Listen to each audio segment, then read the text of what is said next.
பராசர ஜோதிட மணிமன்ற குழுவில் பயணிக்கும் அனைத்து ஜோட சொந்தங்களுக்கு வணக்கம். ஜோதிடம் என்பது பாசிட்டிவா எனர்ஜியா, அதாவது பாசிட்டிவா நெகட்டிவா அப்படிங்கிற ஒரு தலைப்புக்கு என்னோட ஒரு கருத்தையும் அனைவரோட கருத்தை கேட்டதுக்கப்புறம் என் மனதில் தோன்றிய ஒரு கருத்தும் ஒரு அனுபவ ரீதியான ஒரு ஜாதகத்தின் நிலைப்பாட்டையும், ஏன்னா நம் பார்த்த வாடிக்கையாளரின் நிலைப்பாட்டையும், நமக்கு எது பாசிட்டிவாக கொடுத்தது, எது நெகட்டிவாக வந்தது அப்படிங்கிற ஒரு நிலைப்பாட்டையெல்லாம் யார்கிட்டேருந்து உணர முடியுதுன்னா, இந்த நவக்கோள்களிட்டிருந்தும் 9 கோள்களிட்டிருந்தும் இந்த பஞ்சபூதத்துக்கிட்டிருந்தும் வரக்கூடிய வாடிக்கையாளர்கிட்டருந்து மட்டுமே இந்த 3 நிலைப்பாட்டையும் உணர முடிகிறது. அதாவது நெகட்டிவ் விஷயத்தையும் பாசிட்டிவான ஒரு விஷயத்தையும் இவங்க தான் கொடுக்குறாங்க அப்படிங்கிற ஒரு தன்மையை இதை நாம் வரக்கூடிய வாடிக்கையாளர் மூலியமாகவும் இந்த நவக்கோள்கள் ஏற்படுத்தக்கூடிய ஒரு சூழ்நிலையின் காரணமாக இந்த பிரபஞ்சத்தின் ஒரு நிலைப்பாட்டையும், ஏன்னா அன்றாட நடக்கக்கூடிய ஒரு நிகழ்வுகள் நமக்கு வந்து ஒரு மனரீதியான ஒரு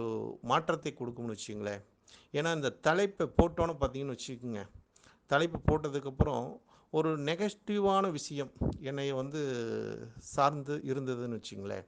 ஏன்னா இந்த தலைப்பு போட்டோன்னே இந்த பிரபஞ்சம் நமக்கு ஏற்படுத்த கொடுத்த ஒரு நிலை என்னன்னு பார்த்தா, எங்கள் வீட்டுக்கு பக்கத்தில் அருகாமையில் இருக்கிற ஒரு 90 வயசு மதிக்கத்தக்க ஒரு பெரியவர் ஒரு வாரத்துக்கு முன்னாடி கீழே விழுந்துட்டார். இந்த தலைப்புக்கு அப்புறம் அவர் வந்து ஒரு 5:30 மணி அளவில் அவர் வந்து சிவலோக பதவி அடைஞ்சிட்டார் என்ற ஒரு நிலைப்பாடு. ஏன்னா அவர் இருந்து கஷ்டப்படக்கூடாதுங்கிறது அந்த இறைவனோட ஒரு கருணையினால் அவர் வந்து இறைவன்கிட்ட கூட்டிக்கிட்டார் என்ற இதை வந்து நம்ம வந்து ஒரு பாசிட்டிவாக தான் எடுத்துக்க முடியும். ஏன்னா அவர் இருந்தார்னா ஒரு நெகட்டிவான விஷயத்தை அனைவருக்கும் கொடுத்துட்டு இருந்து, என்னடா இவர் இப்படி கஷ்டப்படுறாருன்னு ஒரு மனசுக்கு ஒரு சங்கடத்தையும் ஒரு நோவையும் அடிச்சிட்டு இருக்கும். அதெல்லாம் இல்லாமல் இறைவன் அவரை அழைத்துக்கிட்டார் என்பது போது எல்லாத்துக்கும் ஒரு சந்தோஷம், ஒரு எனர்ஜி அப்படிங்கிற மாதிரி ஒரு நெகட்டிவில் ஒரு எனர்ஜியான ஒரு விஷயந்தான் என்று இந்த பிரபஞ்சம் நமக்கு ஏற்படுத்துக்குது. இந்த மாதிரி ஒரு அணு ரீதியான ஒரு கருத்துக்களை நம்ம உணரும் போது நமக்கு அதுக்குள்ளே கொடுக்கிற விஷயங்கள் ஏராளம் என்று தான் சொல்ல வேண்டும். அப்போ எனக்கு ஒரு தெரிஞ்ச ஒரு வாடிக்கையாளர் மூலியமாக ஒரு ஜாதகம், அவர் வந்து எனக்கு ஃபோன் பண்ணி பேசும்போது, சந்திரன் கொஞ்சம் எமர்ஜென்சி, இந்த ஜாதகத்தை கொஞ்சம் அவசரமாக பாருங்கள். நல்லா இருந்தாங்க, திடீர்னு ஒரு மயக்கம் போட்டு விழுந்துட்டாங்க. இவங்க வந்து ஒரு சுயநலவே இல்லை சந்திரன் அப்படின்ட்டு அவங்க வந்து ஒரு படபடப்பாக என்கிட்ட வந்து கேட்டாங்க. நாம் வந்து அந்த நேரத்துக்கு வந்து பிரசனம் போடுறதா, இல்லை அவங்கள ஏதாச்சும் நம்ம என்ன பண்ணலாம் அப்படின்னு பஞ்சாங்கத்தை எடுத்து நான் பார்க்கும்போது, என்னதான் இருந்தாலும் நான் அவங்களோட ஜாதகம் இருந்தால் எனக்கு அனுப்புங்க அப்படின்னு சொல்லியிருந்தேன். அவங்க மூலிமா ஆராய்ச்சி அவங்க தரப்புலேருந்து எனக்கு பேச சொல்லுங்கள் அப்படின்னு.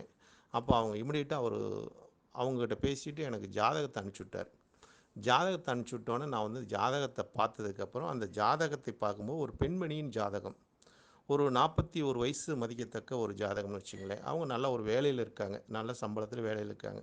திடீர்னு இப்படி மயக்கம் போட்டு 2 பெண் குழந்தைகள் திடீர்னு மயக்கம் போட்டு இந்த மாதிரி ஆயிட்டாங்க. இவங்களுக்கு ஏன் இப்படி வந்துச்சு? அவங்க இது வரைக்கும் அதையும் ஜாதகம்லாம் பார்த்து ஜாதகத்து மேலே நம்பிக்கை இல்லை.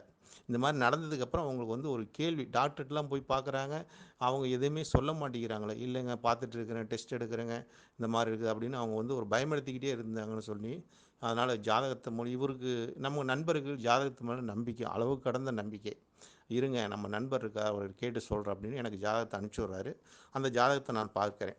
துலா லக்கினம், துலா லக்கினத்தில் சனி பகவான் வக்கரம் பெற்று சனி பகவான் லக்கினத்திலே இருக்கார்.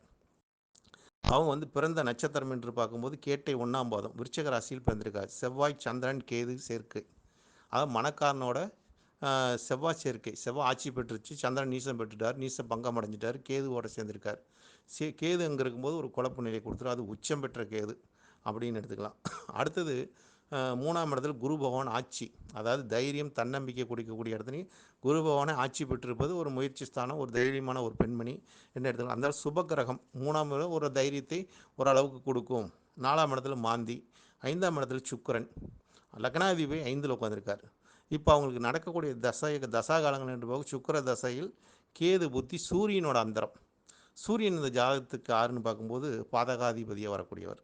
அப்போ 5ல் சூரியன், அந்த 5ல் சுக்கிரன், 6ல் வந்து சூரியன் புதன் சேர்க்கை பெற்று 8ல் ராகு, 7ஆம் இடம் திதி சூனியம், 9ல் கிரகம் இல்லை, 10ல் கிரகம் இல்லை, 11ல் கிரகம் இல்லை, 12லையும் கிரகம் இல்லை.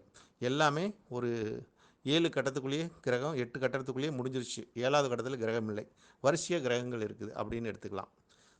அப்போ இந்த பெண்மணிக்கு நான் பார்க்கும்போது, இந்த ஜாதகத்தை பார்க்கும்போது சனி பகவான் லக்கணத்தில் இருக்கிறதுனால கஷ்டத்தை கொடுத்தது அந்த பெண்மணிக்கு எதை உணர வைப்பார் அப்போ நோய் என்று சொல்ல முடியும் 6ஆம் அதிபதி 3ல் இருக்கார். அப்போ தைரியமான ஒரு இடத்துல தான் இருக்கார். எதையும் தாங்கக்கூடிய ஒரு வல்லமை இந்த ஜாதகத்துக்கு உண்டு. அப்போ 5ஆம் இடத்துல லக்னாதிபதி பூர்வ புண்ணியத்தில் போய் இருக்கும்போது ஒரு பலம், லக்னாதிபதிக்கு ஒரு பலம் உண்டு.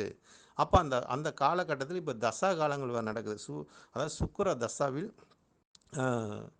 இந்த ஜாதகிக்கு கேது புத்தி 2ல் உட்காந்து நடத்துது. அப்போ 2ஆம் இடங்கிறது இந்த ஜாதகி வாக்க கொடுக்கக்கூடிய ஒரு தன்மை. அதே மாதிரி மனக்குழப்பங்களை ஏற்படுத்தும். ஏன்னா சந்திரன் வேறு நீசமாக இருக்கார், கேதுவோட சேர்ந்துருக்காரு. மனம் என்ற ஸ்தானத்தில் மாந்தி உட்காந்துருக்கனால ஏதோ ஒரு தேவையில்லாத மனப்பயங்களை இந்த ஜாதகத்துக்கு உண்டாக்கி இருக்கும். அதனால் இது வந்து ஒரு தேவையில்லாத ஒரு வைப்ரேஷன் கிடைக்குங்க, நிச்சயமாக கிடைச்சிருங்க. அதனால் ஒரு பிரச்சனை கொடுக்கும். இப்போ கேது புத்தி வேறு நடக்குதுங்க இந்த ஜாதகத்துக்கு. சுக்கிர மகா திசையில் அது பாதகாதிபதியோட அந்தர வேறு நடக்குதுங்க. அப்போ ஏதோ ஒரு மூலியமாக அது பாதகத்தை ஏற்படுத்துங்க. அதனால் ஒன்றும் நீங்கள் வந்து பயப்பட வேண்டாம். அந்த ஜாதகத்துக்கு இந்த காலகட்டங்கள் இவங்க வந்து குலதெய்வத்தை வந்து வழிபட சொல்லுங்கள். குலதெய்வத்தை இவங்க வழிபடுவதில்லை, குலதெய்வத்துக்கு போவதில்லை என்ற ஒரு நிலைப்பாடு தெரிகிறது. ஏன்னா குலதெய்வம் வக்கரமாகி லக்கினத்தில் உட்காந்துருக்குது. அப்போ குலதெய்வத்தோட அனுகிரகம் இருந்தால் தான் அவங்க நல்லாயிருக்கும் அப்படின்னு சொல்லும்போது, நான் இது ஜாதகத்தை பார்த்தோன்னே இந்த பலனை சொன்னேன். அவங்க அவங்க அதே மாதிரி அவங்க வந்து ஆமாங்க, அவங்க குலதெய்வத்துக்கு போய் ரொம்ப நாள் ஆச்சாம்மா, குலதெய்வம் எங்கே இருக்குன்னே தெரியலிங்கிறாங்க அப்படின்னு அவர் சொன்னாடி. அதை கேட்டு விசாரித்து முதல் குலதெய்வத்துக்கு போயிட்டு அந்த அந்த கோயில் அவங்களோட பெண் தெய்வமாக இருக்குங்க. அந்த பெண் தெய்வத்துக்கு வந்து உக்கிரமான ஒரு தெய்வமாக இருக்கக்கூடிய ஒரு தன்மை இருக்கிறதுனால அதுக்கு வந்து ஒரு அபிஷேகத்துக்கு ஒரு பொருள் வாங்கி கொடுத்து அந்த கோயிலுக்கு போயிட்டு வர சொல்லுங்கள். இவங்க வேண்டிக்கு சொல்லுங்கள், போகிறேன்னு வேண்டிக்கு சொல்லுங்கள். அவங்களுக்கு ஒரு நல்ல ஒரு எனர்ஜியை கொடுத்துரும். நெகட்டிவ்ல வந்து ஒரு பாசிட்டிவான ஒரு எனர்ஜியை கொடுக்கும் அப்படிங்கிற ஒரு கருத்தை மட்டும் நான் முன்வைத்தேன். அதை அவங்க வந்து ஃபாலோ பண்ணாங்க. ஃபாலோ பண்ணி அவங்க வந்து அந்த கோயிலுக்கும் வந்து அவங்க வீட்டிலேருந்து போயிட்டு வந்துட்டாங்க. போயிட்டு வந்து ஒரு அபிஷேகத்துக்கு பொருளெல்லாம் வாங்கி கொடுத்தேன்னு சொன்னேன்னு சொல்லி அப்புறம் அவங்களுக்கு வந்து ஒரு ஒரு ஒரு வாரம் கழிச்சு எனக்கு ஃபோன் வந்துச்சு. அவங்க அதுலேருந்து எல்லாமே வெளியே வந்துட்டாங்க சந்திரன். எல்லாமே டாக்டர் செக்கப்பு இது ஸ்கேனு, எக்ஸ்ரே, எம்ஆர்ஐசி எல்லாம் எடுத்தாங்க. கடைசியில் எல்லாமே ஒன்றும் இல்லைன்னு சொல்லி வந்துடுச்சு. அவங்களுக்கு ஏதோ அந்த டைமில் ஒரு எனர்ஜி கொஞ்சம் ப்ரெஷர் கொஞ்சம் இதாக இருக்குது, வேறு ஒன்றும் கிடையாதுன்ட்டாங்க. நல்லா இருக்கிறாங்க இப்போ. அவங்களுக்கு வந்து இப்போ கோயிலுக்கு போகவும் அவங்களுக்கு மனத்தில் வந்து நல்ல ஒரு தைரியம், தன்னம்பிக்கை இதெல்லாம் ஒரு நல்ல ஒரு இதாக இருக்கிறாங்க. இப்போ திடகாத்தமாக இருக்கிறாங்க அப்படின்னு ஒரு வாரம் கழிச்சு அந்த அம்மாவே என்கிட்ட பேசுனாங்க. அவங்களே எங்களுக்கு சொன்னாங்க. சொல்லி இந்த மாதிரி ஆமாங்க, நாங்கள் குலதெய்வத்துக்கு போகிறது இல்லைங்க எங்களுக்கு. அதை நாங்கள் வேலையில் இருக்கனால வேலையை விட்டு எங்கேயும் போக முடியறது இல்லைங்க. நீங்கள் இனிமேல் சொல்லிட்டீங்க, அதுக்கு நாங்கள் ஃபாலோ பண்ணுறேங்க கண்டிப்பாக. ஏன்னா அது போகாதனால எங்களுக்கே ஒரு குறையாக தான் தெரிஞ்சுது. நீங்கள் சொன்னதுக்கப்புறம் தான் அதை எங்களுக்கே அது குறைன்னு தெரிஞ்சுது. அதனால் இனிமேல் நாங்கள் அதை ஃபாலோ பண்ணுறேங்க அப்படின்னு சொல்லி அவங்க அதுலேருந்து அவங்களுக்கு ஒரு எனர்ஜி வைப்ரேஷன் கிடச்சிது. அதான் நெகட்டிவான விஷயத்துலேருந்து அவங்களுக்கு ஒரு பாசிட்டிவான ஒரு விஷயம் இந்த ஜோதிடம் கொடுத்தது அப்படின்னு சொல்ல, அந்த ஜோதிடம் பிரபஞ்சம் நமக்கு ஏற்படுத்தி கொடுத்தது. அவங்களுக்கு அதை சொல்ல வச்சுது நம்மளே என்று அவங்களுக்கு அது நல்லா இருக்குது. ஜோதிடத்து மேலே அவங்களுக்கு ஒரு நம்பிக்கை வந்து அந்த அம்மாவே என்கிட்ட பேசுகிறாங்க. எவ்வளோ நேரம் பேசுவாங்க, 1 மணி நேரம் என்கிட்ட பேசுகிறாங்க. எல்லாமே சொல்கிறாங்க, நடந்தது போனது என்னென்ன நடந்துச்சு, வாழ்க்கையில் நடந்த விஷயத்தையும் அனைத்தையுமே என்கிட்ட சொல்கிறாங்க. சொன்னதுக்கப்புறம் அவங்களுக்கு இந்த மாதிரி நான் சொன்ன ஒரு விஷயத்தை அவங்களுக்கு வந்து ரொம்ப அதை ஒரு வைப்ரேஷன் அவங்களுக்கு நல்லா ஏற்படுத்திடுச்சு. அந்த வைப்ரேஷன் ஏதோ எங்களுக்கு வந்து தெய்வமே வந்து சொன்ன மாதிரி இருக்குதுங்க, எங்கள் குலதெய்வம் வந்து உங்கள்கிட்ட பேசுகிற மாதிரி தெரியுதுங்க அப்படின்னு அவங்க என்கிட்ட சொல்கிறாங்க. இந்த மாதிரி ஒரு தன்மையை எனக்கு அந்த ஒரு ஒரு நெகட்டிவான ஒரு விஷயத்துக்கு என்கிட்ட வந்தது ஜாதகம். அது ஒரு பாசிட்டிவாக நடந்த ஒரு நிகழ்பாட்டையும் அது உணர்த்தியது என்ற ஒரு கருத்தையும் இந்த பராசர மணிமண்டலத்தில் பதிவிடுகிறேன்.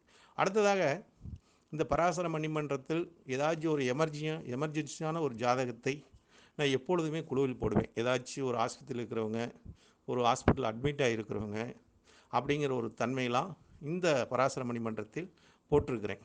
அதுக்கு போட்டு நெகட்டிவான ஜாதகம், டாக்டரெல்லாம் கைவிட்ட ஒரு ஜாதகம், அதுக்கெல்லாம் நல்ல ஒரு வைப்ரேஷனையும் கொடுத்துருக்குது. ஏன்னா என்னை இந்த பராசரத்தில் போட சொன்னால் தான் நான் போடுவேன், இல்லாட்டி போட மாட்டேன். எனக்கு அது போடணுங்கிற எண்ணம் வந்தால் தான் போடுவேன். அப்படியேப்பட்ட ஒரு ஜாதகம்லாம் ஒரு நிறைய ஜாதகம் போட்டிருக்கிறேன். அதில் வந்து ஒரு முக்கியமான ஒரு ஜாதகம் என்னோடய சொந்த ஒரு சொந்தக்காரங்க ஒரு ஜாதகமே போட்டு அந்த பையன் வந்து ஐசியூவில் இருந்து ஒரு 7 வயசு பையன்தான். எல்லாத்துக்கும் தெரியும். இந்த குழுவில் ஜாதகத்தை போட்டேன். பையன் வந்து ரொம்ப சீரியஸாக இருந்தார். லென்ஸு பாதிப்பு, நுரையீரல் பாதிப்பு, அனைத்து பாதிப்பும் வந்துருச்சு. ரத்தத்தில் பாதிப்பு, இரத்த குறைபாடு அனைத்தும் பாதிப்பு வந்து டாக்டர்லாம் ஒரு 2 மாதம் டாக்டர் வந்து பார்த்துக்கிட்டே இருந்தாங்க ஆஸ்பத்திரியிலே. பார்த்துட்டு வந்து அந்த பையனுக்கு வந்து இனிமேல் எங்களுக்கு ட்ரீட்மெண்ட் பண்ண முடியாதுங்க, நீங்கள் இனிமேல் கூட்டிகிட்டு போயிருங்க அப்படின்னு அவங்களே சொல்லிட்டாங்க. அதுக்கப்புறம் தான் இந்த பராசர மணிமண்டலத்தில் அந்த ஜாதகத்தை போட்டதுக்கப்புறம் அந்த ஜாதகத்துக்கு ஆயுள் பாகம் மிக கெட்டியாக இருக்குது. திண்டுக்கல் ஹரிஹரசரம் ஐயா, வடவள்ளி நடராஜன் ஐயா, திருப்பூர் பிகே அரியன் ஐயா எல்லாம் ஒரு வழிபாடு, அவங்கவுங்க வழிபாடு, அவங்களுக்கு தெரிஞ்ச விஷயத்தையெல்லாம் ஒரு பாசிட்டிவான ஒரு எனர்ஜியை இந்த பராசர மணிமன்றத்தில் பதிவு வைத்தார்கள். இன்றைக்கு அந்த பையன், ஏன்னா நான் போட்டு இப்போ 1 வருஷம் ஆயிடுச்சு, இன்றைக்கு அந்த பையன் வந்து ஸ்கூலுக்கு போயிட்டுருக்கான். அந்த அளவுக்கு அந்த பையனோட ஒரு பாசிட்டிவான ஒரு எனர்ஜி இந்த பிரபஞ்சமும் ஜோதிடர்களும் வாக்கின் மூலமாக இந்த நவக்கோள்களும் அவங்க நாக்கில் வந்து அமர்ந்து அந்த ஒரு நிலைப்பாட்டை ஏற்படுத்தி ஒரு நல்ல ஒரு வைப்ரேஷன், பாசிட்டிவான வைப்ரேஷனை கொடுத்துச்சு. அப்போ ஜோதிடம் என்பது நெகட்டிவான விஷயம் கிடையாது, நெகட்டிவை பாசிட்டிவாக ஆகக்கூடிய ஒரு தன்மை ஜோதிடத்துக்கு உண்டு என்பதை நிரூபித்த ஒரு நிலைப்பாடு இந்த பராசர மணிமன்றத்துக்கு உண்டு என்று தான் சொல்ல வேண்டும். ஏன்னா இந்த பராசர மணிமன்றம் எப்பொழுதுமே எந்த ஒரு தலைப்புக்கும் சரி, எந்த ஒரு ஜாதகத்துக்கும் சரி, அவங்க ஏனாதானன்னு யாரும் பதில் சொல்வதில்லை. அவங்களோட ஆழ் மனது என்று சொல்லக்கூடிய விஷயத்திலிருந்து ஆழ் மனதை கேட்டதுக்கு அப்புறம்தான் ஒவ்வொருத்தரும் தங்களோட பதிவுகளை இந்த பராசர மணிமன்றத்தில் பதிவிடுவார்கள். அது அவங்கள அறியாமே பதிவிட்டுருவாங்க. ஐயோ, நம்ம என்னடா இவ்வளோ ஓப்பனாக சொல்லிட்டோம், நம்மளோட விஷயத்தையெல்லாம் அது பொது சபையில் போய் சொல்லிட்டோம் அப்படின்னு ஒவ்வொருத்தங்க போட்டதுக்கு அப்புறம் கூட என்கிட்ட ஃபீல் பண்ணி சொல்லியிருக்காங்க. ஒருத்தங்க டெலீட் பண்ணிட்டு கூட போயிடுவாங்க. அந்த மாதிரி ஒரு தன்மையெல்லாம் இருக்குது. அதாவது உண்மையை பேச வேண்டும், உண்மையை சொல்ல வேண்டும், ஒரு பாசிட்டிவான விஷயத்தை கொடுக்க வேண்டும் என்பது இங்கே இருக்கிறவங்க அனைவருக்குமே ஒவ்வொருத்தரோட கலந்து அவங்க பேசும்போது அவங்களுக்குள்ள ஒரு நெகட்டிவான தன்மைகள் குறைந்து ஒரு பாசிட்டிவான எனர்ஜிகள் உண்டாகக்கூடிய தன்மை இந்த பராசர மணிமன்றத்துக்கு உண்டு. அதே மாதிரி ஜாதக ஆய்விலும் ஒரு சிறப்பு நிலையை தந்திருக்குது. நிறைய பேர் நெகட்டிவான விஷயத்தை போட்டிருப்பாங்க, அதுக்கெல்லாம் பாசிட்டிவான கருத்துக்கள் வந்திருக்கும். அந்த ஜாதகத்துக்கு ஒரு பாசிட்டிவான ஒரு நிலைப்பாடை கொடுத்துருச்சுன்னு சொல்லி நிறைய பேர் இந்த பராசர மணிமன்றத்தில் தங்களோட ஏற்புரை மூலியமாக தங்களோட மனதில் தோன்றிய கருத்துக்களையும் பதிவிட்டிருக்காங்க. உண்மை நிலைப்பாட்டை நிறைய அந்த பராசர மணிமன்றம் அறிந்திருக்குது என்று சொல்ல வேண்டும். அப்போ ஜோதிடம் என்பது நெகட்டிவான விஷயம் இல்லை. நெகட்டிவான ஒரு விஷயத்தை கூட ஒரு பாசிட்டிவாக ஆக்கக்கூடியது ஜோதிடர்கள் கையில் மட்டும்தான் உள்ளது. ஜோதிடர் கையில் இல்லை, ஜோதிடரோட நாவில் உள்ளது. ஜோதிடத்தோட ஒரு நல்ல ஒரு நிலைப்பாட்டு மூலியமாக உள்ளது. ஜோதிடர் என்பது ஒரு குறையை மட்டும் சுட்டிக்காட்டி அதை கையாளுவது சிறப்பு கிடையாது. அந்த சொன்ன வார்த்தைகளிலிருந்து எது எது நன்மை இருக்குது என்பது நன்மை மட்டும் எடுத்து பயணிப்பவரே சிறந்த ஜோதிடராக வள வர முடியும். ஒரு விஷயத்தை எடுத்துக்கொண்டு தவறென்று சுட்டி காட்டுவதும், அதே மாதிரி அதை தவறாக சித்தரித்து நெகட்டிவாக பேசிக்கிட்டு வருவது மிக தவறாகும். ஏன்னா எந்த ஒரு விஷயத்திலும் தவறும் இருக்கும், சரியும் இருக்கும். அதை எதை சரியாக பார்க்கணும், எதை தவறாக பார்க்கணும், எதை கடந்து செல்லணும், எதை வந்து அதை கடக்காமல் செல்லணும் அப்படிங்கிற ஒரு நிலைப்பாட்டையெல்லாம் நம்ம ஒவ்வொருத்தரும் உணர வேண்டும் நண்பர்களே.